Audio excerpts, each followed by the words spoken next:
Всех приветствую. Хочу знать, меня слышно, не слышно. Так, потому что собираюсь вам рассказать, как устроена реальность и как дух играет через людей, и в какой мы с вами сейчас игре. И поэтому я понимаю, что все, что я сейчас говорю, для многих, возможно, слышится впервые, или вы не понимаете сам контекст. Вот, особенно, когда я вдруг начинаю говорить, что Зеленский может стать канонизированным святым и человеком, который войдет во всю историю. И все, кто знали Зеленского до, да, и знали наши отношения украинцев к нему во многом, и довольство там в последнее время, то удивлены. Вот. Но я хочу, чтобы я все-таки дала вам здесь некую информацию, которая, возможно, поможет вам знать, понимать, как устроена реальность, и как вообще все это работает. Тогда, может быть, будет уму легче. Расскажу не с самого начала. С самого начала тогда надо было с самого детства своего начинать. Это случилось, надо посмотреть, наверное, порядка 4-5 лет назад. Я была в Бразилии. Я была на путешествии. Мы были у шамана, работали с айваской.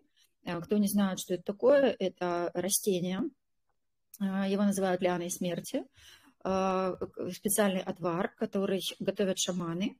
Ты выпиваешь этот отвар, выходишь из тела и путешествуешь по своей атмологии, по своей внутренней вселенной.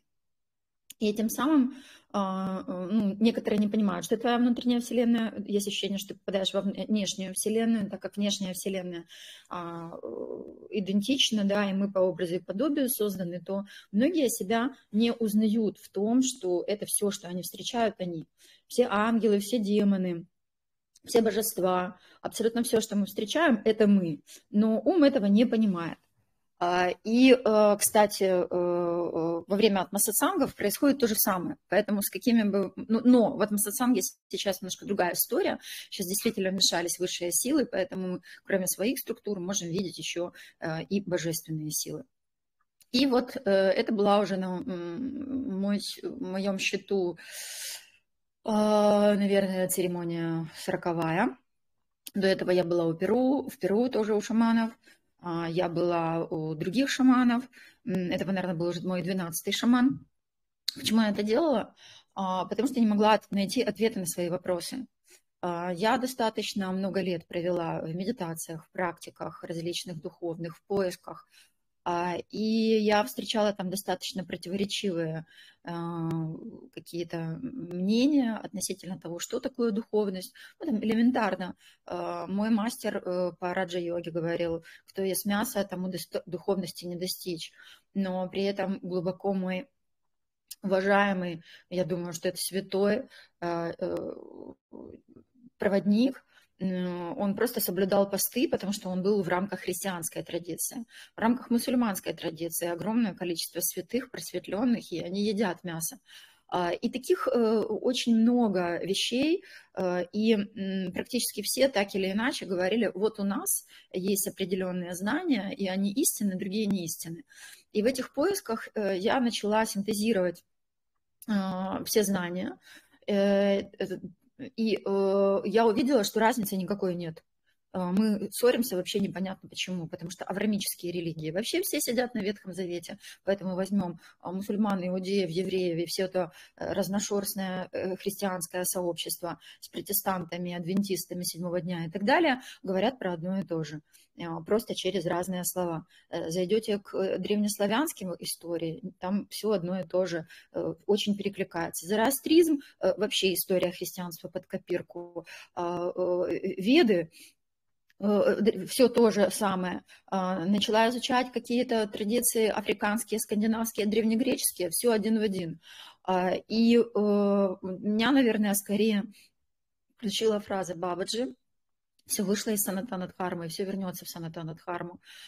И я поняла, что есть некое чистое знание, и мне нужно к нему. И на тот момент я была в таком определенном отчаянии, потому что я видела, как мои учителя манифестируют чего-то, но не есть этим. То то есть очень умные, прекрасные там рассказчики, но они как будто... И я понимала, что мы все в пути, что мы все люди, что есть личность, есть мастер внутри тебя, но тем не менее я поняла, что если уже устраивать какие-то отношения с Богом, то только через свое сердце. И я, как сейчас помню ту молитву, утром у меня алтарь дома, на этом алтаре, может быть, когда-нибудь вам сфотографирую, есть все.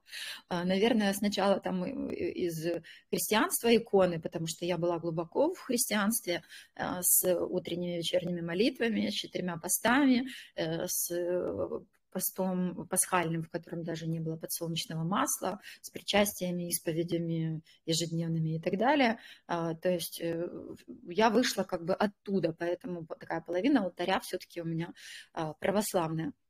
Ну и вторая, там есть все, что можно только представить. Это не просто я покупала где подряд, я была в этих всех местах, я получала там определенные откровения, я получала там определенные божественные, так я их, по крайней мере, ощущала послания, и я оттуда брала какие-то артефакты, поэтому мой алтарь просто забит различными статуэтками, ракушками, камушками, перьями, в общем, всем, что я могла из этих мест взять, как флешечку. Вот. И я молилась, и я говорила: Господи, я буду идти за своим сердцем, раз ты внутри меня, я буду устанавливать свои отношения с тобой. И если мне когда-нибудь придется стать на судном дне перед тобой, то ты судить меня будешь только за то, что я слушала свое сердце. А я буду судить тебя за то, что ты не направил мои стопы и через мое сердце со мной не разговаривал.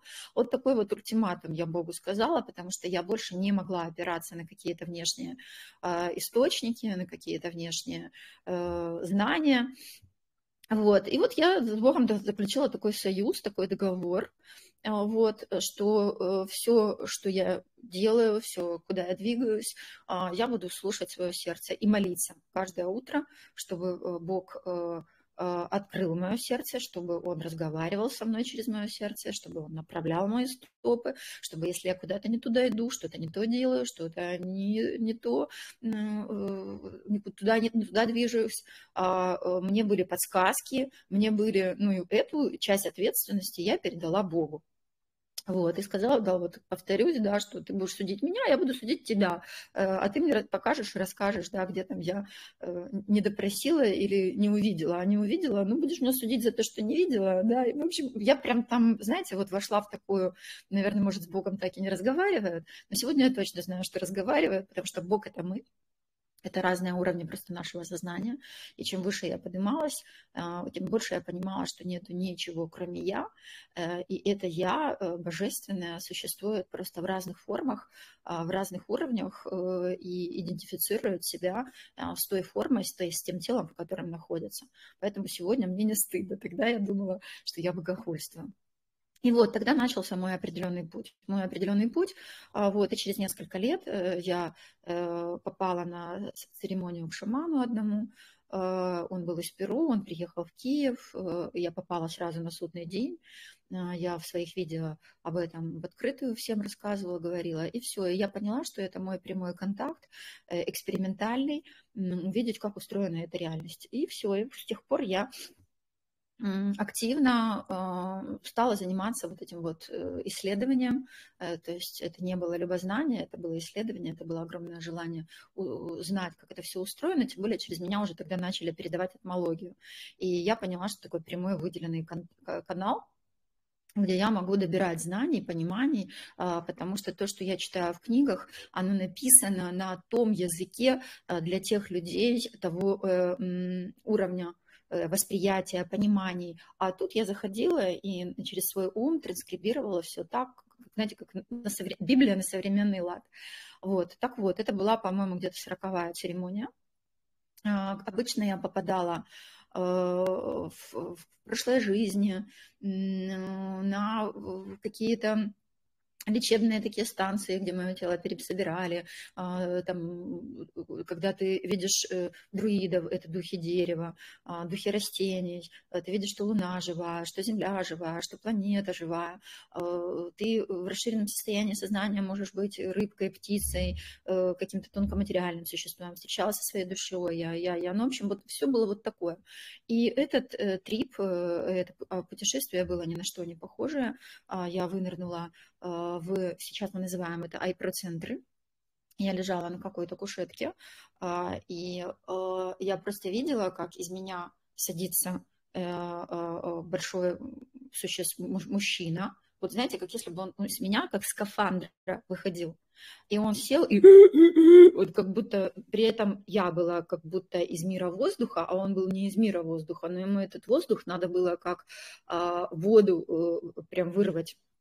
Там в том состоянии ты знаешь все, что будет за секунду, все, что будет за сейчас. Стояло два существа. Это люди, человеческие формы, но их нельзя назвать людей, они более высокие, полупрозрачные, как плотная голограмма. Вот. Но форма людей, вот, по крайней мере, у тех в начале, кого я увидела. Они стояли перед огромными большими мониторами. Кстати, на судном дне я тоже была возле мониторов. И книгу жизни, которую Бог смерти Ямарадж открывал, это был iPad, да. А в ведах написано, что и открывает он зеркало жизни. Ну да, как тому человеку объяснить, что такое iPad, что такое компьютер, что такое монитор. Поэтому, да, ну, зеркало было максимально подходящим объяснением. Они стояли перед большими мониторами, на которых сыпались огромное количество каких-то, это не цифры, это не иероглифы, я такого так и не встречала, это, наверное, смесь. Вот если бы мы взяли все такие описания иерографические, то вот оно как в «Матрице», видели фильм, да?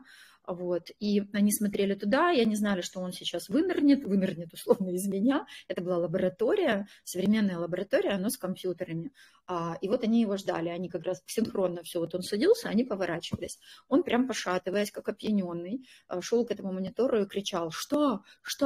Они сейчас, я поняла, что догружается какая-то информация. И он куда-то смотрел и говорил: yes.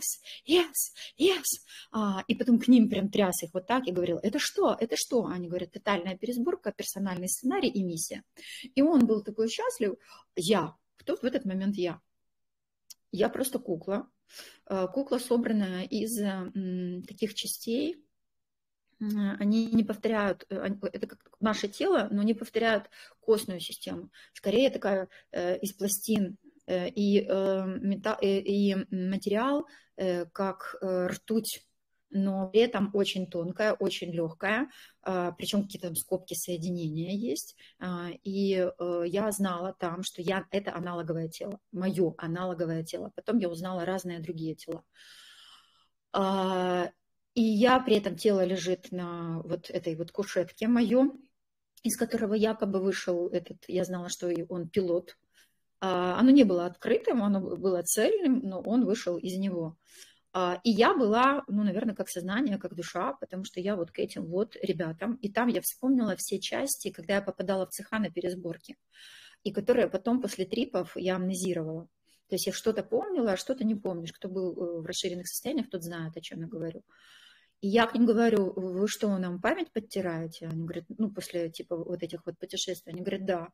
И я откуда-то волеизъявляю, хочу все запомнить. Они были очень расстроены, но я поняла, что я что-то сделала очень правильно. И дальше я свидетельствовала весь процесс, как вообще все это происходит и как вообще устроена наша реальность, и меня уже начали учить.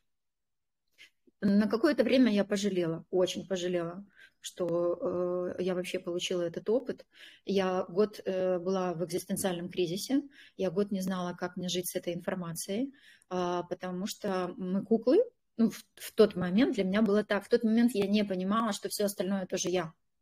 В тот момент я не понимала, что и все айпрошники, и пилот, и мое высшее я, атман, да, и все дальше, это тоже я. В тот момент я познала вот эту вот историю, что я кукла, что у меня есть пилот, что он полностью играет, когда он программистам, которые писали ему индивидуальный сценарий, давал заявки, то он сказал, пусть будет пить кофе. Я до этого кофе не пила, я даже запаха не любила. Потом он говорил, там, выбирал одежду, которую я выберу каждый раз, когда я буду заходить в магазины. И я говорила, а почему так мало? Он говорит, так пусть будет миллионный выбор, ты все равно выберешь 5. Зачем перегружать операционную память количеством вариантов выбора, если она нам нужна будет для других задач? То есть я поняла, что полностью сейчас заходит программное обеспечение, ну и просто кто-то управляет, и они еще там все в разных цехах, потому что я потом после этого поехала прям по конвейеру по разным цехах, где со мной работали разные, я не знаю, как их людей нельзя назвать, но в человеческой форме люди, живые биороботы, которые были как гусеницы, там, например, одна настраивала мою нервную систему, в общем, это было ужасно для ума, и уже было деться некуда, потому что я понимаю, что я так волеизъявила, что меня как во время операции, знаете, не наркоз, а оставилось мое сознание. И я помню, как один из них смотрел на меня, а мое сознание оставалось в части головы, вот в этом вот глазу, не в правом. Ну, по крайней мере, так я видела. И они некоторые смотрели, фу, так жутко, что она смотрит. Ну, в общем, я все время себя уговаривала, что я себе придумала это, что это что-то выдуманное. Но то, что я видела, я тут же понимала, что я никогда в жизни не могла бы себе это придумать, никогда в жизни не могла бы себе это создать, какой бы умной и оригинальной я ни была. Вот, и все. И тогда меня познакомили с моей миссией, тогда показали, что я выиграла какой-то кастинг. Слова все эти были очень интересные. Да, потом, это я сейчас подвожу через опыт, которым я получила первый раз вход в iPro-центр, про экзистенциальный кризис, а потом дам выжимку про мироустройство и про то, что сегодня происходит. Итак, я пришла в себя, и, как я уже сказала, я больше года была в экзистенциальном кризисе, что мы куклы, нами кто-то играет, мы виртуальная реальность, мы программный код, мы программное обеспечение, мы никто. И я не знала, как это людям вообще рассказывать и что рассказывать. Уже на тот момент атмология активно развивалась. Я назвала пилота атманом. Вот, несмотря на то, что я точно знаю, что атман – это высшее я на санскрите, это другая наша часть. Но я не могла даже своим атмологам рассказать про это. Я не могла им рассказать, что есть пилот, который нами управляет, а мы какая-то машинка, ее прям называют кукла. Поэтому, когда я сказала, что мы работаем дальше с атманом, я имела в виду, что я знала, кого я имею в виду. И ровно через год, когда был кемп по перезагрузке. Это летняя такая наша история, когда мы выезжаем на несколько дней, мы там живем, хороводы всякие водим, делаем спарки, мистерии.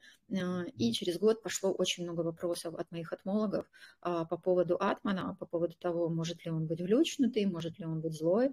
Мой, например, был психованный какой-то все время.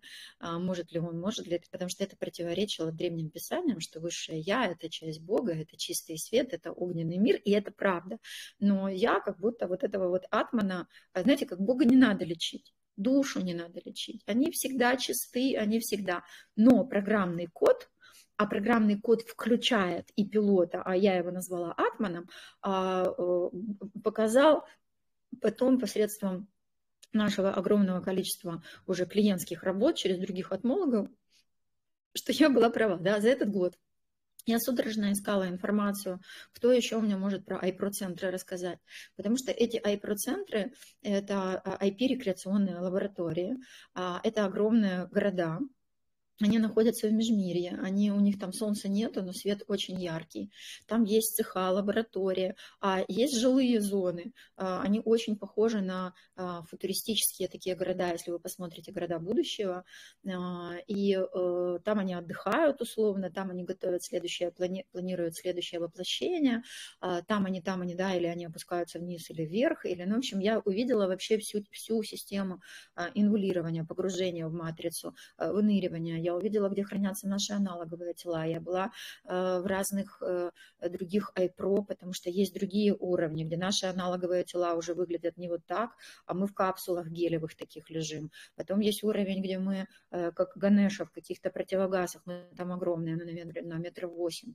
И все это сны, сны, сны, когда мы погружаемся в разные реальности. Вот. Это не вся наша часть сознания, основная наша часть сознания занята своими делами, она живет в духовном мире, а вот здесь вот на разных уровнях, вот в этих вот межмирьях, лежат эти аналоговые тела, я так понимаю, что это скан-копии какие-то, оцифровка нашего сознания, которая запускается вот в эти виртуальные игры, проходит колоссальный апгрейд, потому что в духовном мире нету эволюции, там все пребывает, там уже все вечное, бесконечное, а когда ты отправляешь свой фрактал на вот такую вот игру, и он возвращается, он завершает всю историю свою и выныривает, то ты, как бы, у тебя идет обновление даже в духовном мире, даже ты получаешь опыт по большому счету, потому что, еще раз скажу, там ты знаешь все, а тебя надо поселить, да, погрузить в что-то закрытое, оторванное, и условно как обнулиться и начать познание в разных мирах. Вот. И, соответственно, я начала искать информацию про эти города, и я не могла ее найти. Потом я нашла, я помню, как я плакала от радости, что со мной все в порядке, что я не больная на голову. При этом я здравомыслила лучше, чем в любое другое время. При этом я осознавала и понимала, что когда я даже пыталась там где-то сегментарно в каких-то закрытых кулуарах своим атмологам это рассказать, я понимала, как это все звучит, я понимала, как это все воспроизводится. Так вот, там есть, ну, когда я нашла Майкла Ньютона, я нашла очень много объяснений другими словами. Я бы, наверное, это немножко по-другому описала, но суть это же. Потом я начала исследовать все книги, которые авторитетные книги этого мира, которые пишут про смерть. И это первая Бардо Тодал. Я вам всем очень-очень рекомендую ее почитать. Это книга смерти, тибетская книга смерти. Тибетские монахи по 40 дней находились вне пределах своего тела, прописывали эти пути, написали потом эту книгу, и они ее читают, когда человек умирает. Для того, кто не выходит из... Есть Бардо жизни, это мы, и Бардо смерти, это мир 4D. И если кто-то не выходит в первые минуты или на каких-то этапах в мир 5D, в мир духа, вот там, где вынырнула я, то тогда они стараются провести эту душу, чтобы она не зацепилась нигде в мире 4D, а пошла сразу на перевоплощение. Тогда у нее больше шанса сделать еще один цикл игры и выйти, потому что выйти можно только в момент смерти. Это единственное место, когда мы можем выйти. И в первые дни смерти еще можно при грамотном сопровождении или когда душа раздупляется и осознает, что все это я, и сливается, а там ее это пугает и так далее. Вот, я начала читать славянскую книгу смерти, египетскую книгу смерти, и я увидела, что все они стремятся в эти города света, города солнца, город Изгард, это у славян, не забыла сейчас, как он у буддистов называется. И все, и там ты вспомнишь все, и там ты получишь ответы на свои вопросы, и там, и там, и там. То есть все, я начала успокаиваться. И только через год я увидела, что ченнелеры различные стали давать эту информацию и стали использовать какие-то такие же слова. И это был момент моего успокоения, и потому что я сказала, я не продолжу сотрудничество ни с кем, ни с чем, пока я не удостоверюсь, что меня никто не обманывает, что какой-то там, знаете, демон, существо какое-то не подключилось к моему сознанию и не выводит мне сейчас на внутренние мониторы какую-то свою историю, да, и не хочет сейчас там, меня, не знаю, поработить, куда-то не туда войти, потому что я там не увидела ни Бога, ни ангелов с крыльями, которых я видела в мире 4D. А там, где я увидела программистов, системотехников, живых существ различных, да, и это было все очень не похоже на то, что и как мы себе представляем, потому что представляем мы себе райские миры, вот эти с ангелами, архангелами и так далее. Они есть в духовном мире, но это так такие современные крутые существа, и очень далеки они в внешних видах, так как мы их представляем. А вот эти их формы, да, вот помните, архангелы с крыльями, мечами, этими, это их аватары в тонкоматериальном мире. То есть это их, вот, да, у моей души мое тело здесь физическое выглядит вот так, а в тонкоматериальное тело выглядит, у меня там есть воплощения по сей день и эльфийские, и на других планетах, и на Андромеде, про которую я сейчас начинаю рассказывать. И точно так же у них есть свои архангельские чины, они тут в своих формах. Но там, в мире духа, мы все едины, прекрасны, и есть разные уровни духа. Я могла вычитать только 3 над тем миром, где я была, значит, я видела мир 7D и 9D. Дальше было, потому что миры между ними, это вот такие вот миры, как у нас мир 4D, где идет жизнь тонкоматериальная.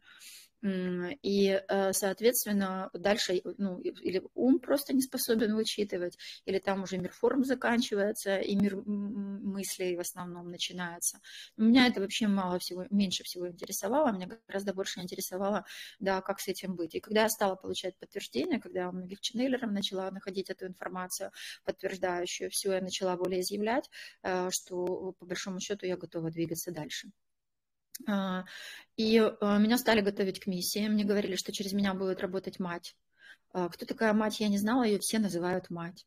И причем это было, сама мать будет играть, ой, сама мать будет играть, ой, сама мать будет играть. Знаете, я такая, типа, что, да? Типа, пилота поменяют, да? Я была очень долго уверена, что в моей внутренней архитектуре, в моей внутренней вселенной я резко сделала какой-то скачок и поменяла пилота. Буду менять, по крайней мере, пилота, так я тогда думала, из пилота, вот типа человек, до какой-то там матери, да, вот, и буду выполнять какую-то миссию. То есть, поэтому о том, что это будет работать что-то объективное и реально цельное, у меня даже мысли не было. То есть таких эгоистичных идей у меня не было. Я все себя заземляла, это не я, это через меня, это все внутри меня, это для меня, и через меня, наверное, еще там для мира, да, вот. Ну, в общем, вот так. Я очень боялась, да, не попасть на ловушку эго и не наработать дополнительных каких-то самскар, которые я с таким трудом на протяжении такого огромного количества очищала, чего стоит только 8 лет раджа-йоги, от 3 до 5 часов медитации каждый день и с аскезами. И, в общем, это, все это было очень непросто, поэтому очень не хотелось опять как собака-блох набраться чего-то.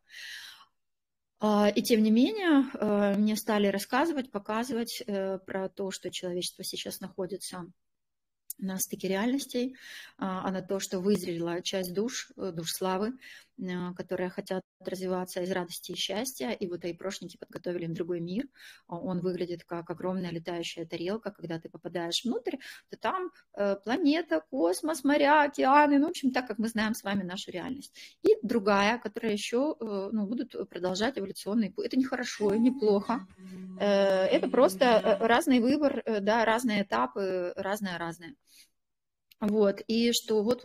Единственное, с чем я просчиталась, я была уверена, что это будет следующей весной. Я была уверена, что это будет следующей весной. Поэтому, когда объявили про войну, про это начали многие говорить, я внутри была настолько спокойной, я думала, что есть год на эскалацию вот этого всего. И я еще за год смогу подготовить наших отмолийцев, помилийцев, этмологов, потому что вся моя последняя работа была по подготовке. Рассказывать информацию прям вот так, как я вам сейчас говорю, я не могла, потому что даже какие-то осколочные знания, которые я давала, вызывала у некоторых. Потом проходило время, люди в атмосатсангах чего-то видели, и это подтверждалось, и мне было уже через время проще с ними общаться. Вот. Сейчас нет времени, да, на подготовку вашего ума, сейчас нет времени на диалоги, поэтому я из чата просто удаляю всех, кто начинает мне что-то рассказывать. Отзыв или есть, ребят, или нет. Нет, ищите других проводников. Сейчас идет прям война Не просто за нашу новую жизнь, за нашу реальность, не просто за каждую душу, потому что та душа, которая останется в той и другой реальности, будет потом ждать еще 12 тысяч лет минимум, пока будет следующий пит-стоп для развилки. И она за этих 12 тысяч лет может так регреснуть, что уже ни о каком переходе в более высокочастотный мир даже речи быть не может, потому что там пойдет усугубление. Там пойдет усугубление, а оставаться светом и взращивать себе в свет во времена мрака ну, почти невозможно, поэтому сейчас идет борьба за каждую душу. И каждый из нас позаключал договора со своими, мы такими реинкарнируем, корзинками, свои такие родственные души. И все знают, что если хотя бы один попадает, он вытаскивает других. Поэтому мы тащим, да, и не понимаем, да, почему мы не можем, там некоторые не понимают, почему мы там не можем оставить в покое или какую-то подругу, да, или перестать что-то информировать, или что-то, да, потому что мы таким образом, с одной стороны, свою родовую систему, там же нам надо перевоплощаться, в своем сердце переносим. Это для всех тех, кто пришли у нас ядро души, кто прошли у нас, помните, когда мы соединяли в себе материнский род, отцовский род, когда строили свои фамилии. Свои фамилии – это и есть наши миры в 5D, для того, как такое, знаете, площадочка, чтобы миновать миры ада, чтобы миновать миры рая, а через нашу фамилию сделать кувырок в мир 5D. Вот. Но не расстраивайтесь те, кто не был с нами на практиках. Там как-то так интересно, ты когда попадаешь в это поле, все, что есть у всех, есть и у тебя. И я сейчас хочу возобновить наши практики, кайтены, фамилии опять с вами создадим, потому что нас сейчас стало много, и мы ускорим, улучшим таким образом этот процесс. Просто сейчас этих 12 дней настолько важное, что я полностью сосредоточена на тонком материальном плане. Мать начала работать, мать начала сейчас меня учить, вот, и, соответственно, скажем так, я больше была включена вот в эти вот процессы, но я смотрю, что все, рельсы уже формируются, все формируется, и дальше все, ну, уже мы можем потихоньку, только знаете, как мы сидим в корабле, и чтобы не сидеть просто так, мы будем заниматься тем, чтобы будем себя готовить уже для этого нового мира, потому что он тоже очень много вариативен, там тоже есть много очень вариантов от рай, счастье, до его надо будет прям подзаслужить, подзаработать, прям надо будет еще сделать чего-то, да, никто не попал сюда туристом. Никто не попал сюда просто через волеизъявление. Заявки давали наши высшие я, заявки давали наши души. Мы только с вами волеизъявляем. Кроме заявок была колоссальная проверка, сканирование. Забрасывали наш код в различные варианты симуляторов, чтобы посмотреть, как будем реагировать вот так, как так, как так, как так. Поэтому все, кто проходят, это те первокода, те праджапати, основатели этого нового мира, которые ну, гарантированно, по крайней мере, на основании тех технологий, которыми сейчас владеет тонкоматериальный план, что у нас есть все шансы построить этот мир. Ну, строить будем мы, и там тоже может быть, как у человека внутри, потом я уже все это узнала, да, есть душа живая, вот, и, судя по всему, вообще душа, да, скажем так, вот так как первичная искра – это ее игра, но нужны все вот эти вот надстройки, как нам нужен мозг, как нам нужна печень, как нам и точно так же вот это все нужно. Она оживляет и она творит. И ни один компьютер, даже их, а у них там не просто компьютеры, у них там наши квантовые компьютеры отдыхают по сравнению с теми технологиями.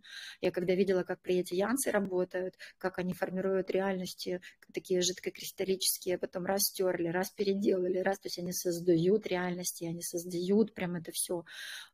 И из живой материи такой, эти пиксели, они живые. Вот. И когда я видела, да, как они вот это всех заводят, но оставляют какой-то процент, что душа творческое начало, познающая природа, и она всегда может выдать какое-то действие, какую-то реакцию, которую ни один алгоритм компьютерный не сможет просчитать. И, соответственно, у них нет стопроцентной гарантии, что мы пойдем вот так или вот так или так. Но они будут строить, они простраивают нам реальность, и мы выбираем из тех уже подготовленных вариантов, которые были просчитаны на основании того шага, который делает человечество или каждый из нас в какой-то эпизод времени. Сейчас, в своем сейчас. Поэтому мы простраиваем какое-то недалекое будущее, а следующий шаг формирует следующее, но при этом мы его простраиваем все равно многовариативно, и все равно там в этих выборах. Поэтому, с одной стороны, говорят, предначертанности не существует, мы только выбираем один из вариантов, это правда. Как и правда то, что каждый наш шаг дописывает, доформировывает следующую ветку. И, соответственно, архиважно вообще все, что мы думаем и все, что мы делаем. Так вот, все, теперь давайте постараюсь, да, быстро и кратко, насколько это возможно, рассказать, что сегодня происходит. Сегодня происходит отпочкование, сепарирование, и нужны были Владимиры, да, и нужна была Русь. И теперь послушайте все, что говорят русские украинцам, украинцы русским. Ну, давайте так, это же просто разговор с зеркалом. Это же просто разговор с зеркалом. Но так как мы с вами в материальном мире, то здесь нужен агрессор и жертва. Ну, инь-янь, да, плюс-минус. Украине досталась жертва, потому что она более пригодна для этого. Россия агрессор, потому что она более пригодна для этого. И идет вот эта игра, как мы вчера делали такую полевую работу, и как сказал Ридер вот этого разлома, вот этого напряжения, что, говорит, я сила, которая сейчас нажимает условно на какой-то тюбик, и что-то выходит вверх. Вот. И вот это нас выдавливает. Такая соковыжималка, да, для того, чтобы нас из наших шкурок выдавить, и для того, чтобы мы как души могли подняться выше. А вот этот жбых, вот это вот то, что не сможет выдавиться условно, да, оно более плотное, более жесткое, оно пойдет в другую какую-то свою реальность. И даже дело было не в Владимире. Владимир — это не обязательно было имя. Это должен был тот, кто, да, тот, через кого. И за 30 лет практически независимости в Украине так и не вызрела такая личность. Вот, поэтому начали искать того, кто вмещает Бога, да, вот в другом аспекте. И немногие из вас знают, но юмор — это Бог. Сейчас нет времени вам рассказывать, может быть, потом постепенно буду рассказывать, да. Да, Бог — это достоинство, это честь, это справедливость, это мудрость, это да, но юмор — это тоже Бог, да еще кто-то наравне с любовью и истиной, наравне с любовью и истиной. При этом юмор — это живой Бог. Потому что те ипостаси, где, вот представьте, личность, да, у которой достоинство, честь, мужество, ответственность, безоценочность, справедливость, ну, в общем, вот такой, ну, это же биоробот, правда? Без юмора это мертво. Поэтому, да, если юмор без каких-то качеств, то это тоже превращается в лицедейство какое-то, да, такое нехорошее. Вот. Но Зеленский все-таки, судя по всему, был пригоден, чтобы инсталлировали программы, которые сейчас он нам демонстрирует. А это и мужество, это и порядочность. И раз они есть, эти программы, значит, они у него были, его докручивают, его с ним работают активно. И что дальше получается? Как мы здесь с вами внутри, да, на что мы тогда влияем? Все, что мы можем, это только вера. И у нас очень неправильное понятие веры. Мы веру воспринимаем как «я верю, что все будет хорошо, я верю, что будет вот так, вот так». То есть ум себе что-то придумывает и говорит «я в это верю». А истинная вера, и это понятие должно у нас с вами эволюционировать так же, как эволюционируют все понятия. И что такое любовь? Да, любовь — это не только милосердие, а любовь — это сейчас горло кому-то перерезать, потому что сейчас, да, это самое правильное. Любовь — это не только дать, но и не дать.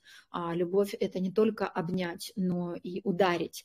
Там, где только это единственное правильное движение. Любовь — это не сказать хорошее слово, любовь — это сказать правду и истину, которая может быть колючая. То есть мы с вами эволюционируем, и вместе с этим эволюционируют понятия, и что такое любовь, и что такое истина, и что такое вера.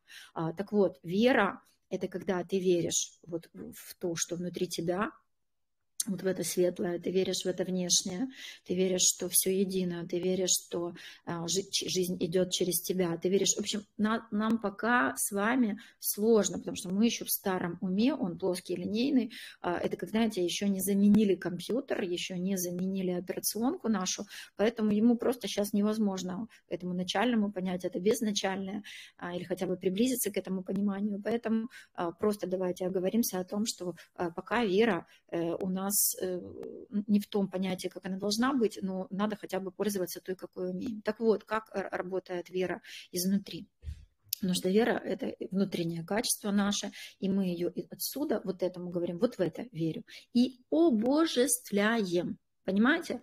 И если в это начинают верить все, мы пробиваем вот этот фрактальчик, и мир духа начинает оттуда работать. Так работают все мурти эти ведические. Ну, то есть они берут какую-то статуэтку и говорят, это Шива.